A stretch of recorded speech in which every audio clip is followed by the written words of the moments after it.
ГСП онлайн. Городские новости сейчас. Воскресенье, 10:00, памятник «Черный тюльпан». Ежегодно в декабрьский день возле скромного постамента собираются люди. Их немного, чаще всего это мужчины. Когда-то все они, будучи юными мальчишками, попали в жаркий Афганистан. Это изменило их жизни. День, когда советские войска вошли в эту страну, они отмечают ежегодно с тех самых пор, уже больше 30 лет. Десятки тысяч ребят погибли и так далее. В принципе, даже сейчас, смотря на то, что происходит в Сирии, позиционируется то, что эта война была начало борьбы с терроризмом.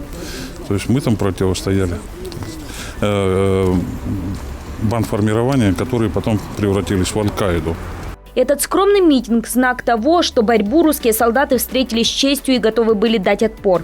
Поминать тех, кто так и не вернулся домой 25 декабря, ветераны Ухты стали уже тогда, когда военных СССР еще не вывели из Афгана. День вывода войск 15 февраля, к слову, отметят тут же, но уже более масштабными мероприятиями. Спустя годы эта дата стала днем памяти и чести всех россиян, несших службу за пределами своей родной страны.